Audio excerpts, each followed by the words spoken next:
एक लड़की जो अपने घर पर बहुत ही खूबसूरती से, बहुत ही अच्छे ढंग से अपने घर पर जीवन व्यतीत कर रही थी, अच्छे से रह रही थी, पढ़ने जाती, सब कुछ करती। गरीब फैमिली थी, गरीब परिवार था, सब कुछ रहने के कारण एक दिन होता ये है कि उसे मालूम नहीं था कि हमारी ज़िंदगी में भी कभी कष्ट होगा, इतना बड़ा पहाड़ टूट सकता है। एक लड़का होता जिसका नाम होता सोएस, उससे लड़की की एक दिन दोस्ती हो जाती है। होने के बाद धीरे-धीरे बातें बढ़ती हैं, बढ़ने के बाद एक दिन लड़का अपने घर पर लड़की को बुलाता है। किसी बहाने से जब वो उसे बुलाता है तो लड़की उसके घर पर दोस्ती के कारण चली जाती है। जब जाती है घर पे देखती है कोई नहीं है, देखने के बाद वो पूछती है कि और सारे लोग कहाँ गए? फिर वो बताता है कि सारे लोग आते होंगे और कहीं गए। इसी बीच वो अंदर बुलाता है, बुलाने के बाद फिर लड़की के साथ ज़बरदस्ती करना शुरू कर देता है। लड़की विरोध करती है और मना कर दे। तो नमस्कार दोस्तों, मैं मैक्स गंगवार आप सभी का स्वागत करता हूँ अपने यूट्यूब चैनल पे। आपसे कहानी सुनाने से पहले एक छोटी-सी रिक्वेस्ट करना चाहेंगे। अगर आपने अभी तक हमारा चैनल सब्सक्राइब नहीं किया तो चैनल को सब्सक्राइब कर लें, बाकी बेल बटन दबा लें। इसी तरह की आपको बहुत सारी अपडेट, बहुत सारी कहानियाँ, नए-नए एपिसोड मिलते रहेंगे। और वीडियो अच्छी लगे तो लाइक, शेयर और कमेंट ज़रूर करें। इस कहानी की बात करें तो जो ये सच्ची, ये रियल जो घटना है, वो दिल्ली की है। दिल्ली में एक स्थान पड़ता है हमारा वजीरपुर। वजीरपुर में जे कॉलोनी पड़ती है। वहाँ की ये घटना है। पुलिस को सूचना जाती है, सूचना जाने के बाद पुलिस को एक तहरीर जाती है, एफआईआर लिखवाई जाती है। तो एफआईआर लिखवाई जाने के बाद एक गैंग रेप की एफआईआर लिखवाई जाती है। लिखवाई जाने के बाद जब पुलिस पूरा मामला सुनती है, सुनने के बाद जब एफआईआर लिखती है तो पुलिस के भी कान खड़े हो जाते हैं और बिल्कुल हैरान रह जाती है कि इतना संदिग्ध मामला। तो फिर पुलिस पूरी तरह से पूछताछ करती है और जो पीड़िता होती है, जो लड़की होती है, उससे पूछती है कि कैसे-कैसे ये वाक़या हुआ। फिर लड़की अपनी पूरी कहानी बाकायदा अच्छे से बताती है कि हमारे साथ कब-कब, किस-किस तरह से कैसा हुआ। फिर वो बताती है कि जो वजीरपुर था, कॉलोनी थी, जे कॉलोनी, वहाँ पर माँ और पिता और सारे लोग वहाँ पर अच्छे से रह रहे थे। रहने के बाद होता ये, जब वहाँ अच्छे से रह रहे थे, लड़की स्कूल जाती, अपनी पढ़ाई करती, सारा कुछ कर रही थी। इसी बीच एक लड़का होता है जिसका नाम होता है सोएस, तो उसकी दोस्ती उस सोएस से हो जाती है। जब सोएस से उसकी दोस्ती हो जाती है, दोस्ती होने के बाद दोनों एक-दूसरे में घुल-मिल जाते हैं, थोड़े से अच्छे तरह से बातें-चीतें होने लगती हैं, होने के बाद आराम से वो अच्छे से रह रहे थे।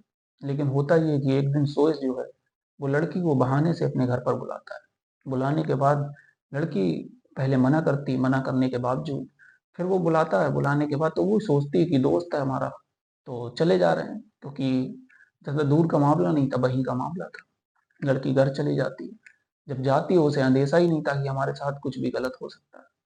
वो वहाँ जाती है, एक दोस्त के नाते सोएस के घर चली जाती है। जब वो उसके घर जाती है, जाने के बाद घर पर पहुँचती तो देखती कि घर पे उसके अलावा कोई दिख ही नहीं रहा है। जब उसे लगता कि उसके अलावा कोई और है ही नहीं, तो फिर वो पूछती सोएस से कि बाकी सारे लोग कहाँ गए? तो सोएस बताता है कि बाकी सारे लोग जो हैं वो बाहर गए हैं और आते होंगे। फिर वो लड़की बोलती सारे लोग आ जाएँगे तभी हम आ जाएँगे, लेकिन फिर वो बोलता कोई नहीं, तुम बैठो तब तक, बाकी सारे लोग आते होंगे। फिर वो लड़की जाती है, जाने के बाद उसके बाद वो दरवाज़ा बंद करने के बाद उस लड़की के साथ ज़बरदस्ती करना शुरू कर देता है। लड़की इस चीज़ के लिए मना करती, विरोध करती, लेकिन वो नहीं मानता और करने के बाद उसके साथ ज़बरदस्ती अ, दुष्कर्म करता। ज़बरदस्ती उसके साथ दुष्कर्म करता, उसका रेप करता और उसके बाद उसकी अश्लील वीडियोज़ और फ़ोटोज़ ले लेता। लेने के बाद लड़की चली जाती। चली जाने के बाद धीरे-धीरे उसने क्या किया कि उसे ब्लैकमेल करना शुरू कर दिया। वो जब भी उसका मन होता, जब भी वो देखता, जब भी मौका तकता तो हमेशा यही बोलता था कि यानी हम अगर तुम हमारे पास नहीं आओगे या ऐसा कुछ नहीं करोगे तो हम तुम्हारी जो वीडियोज़ हैं, जो फ़ोटो हैं, वो सारे कुछ वायरल कर देंगे।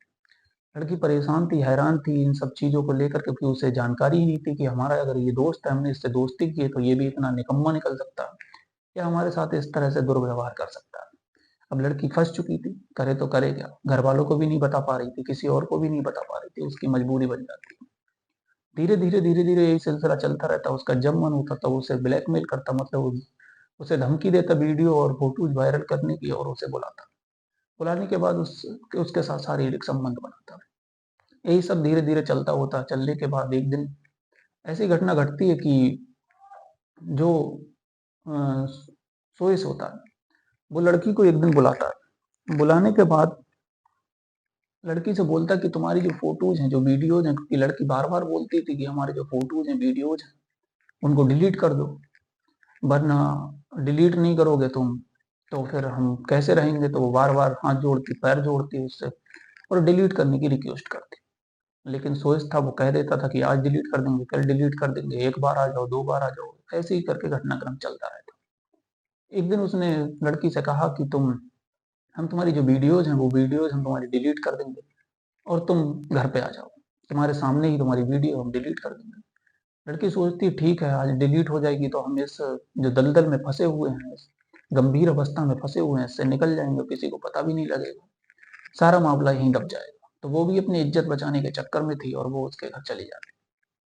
जब वो उसके घर पे जाती है, जाने के बाद देखती है तो उस दिन तो केवल सोएस था, सोएस और सोएस का मामा, 2 लोग उस घर पे थे। वो पूछती है बाकी सारे लोग कहाँ हैं? तो वो बोलता है ये मामा है, बैठो तुम, कोई दिक्कत नहीं। लड़की जाती है, जाने के बाद फिर सोएस और सोएस का एक मामा था जिसका नाम था रोहित।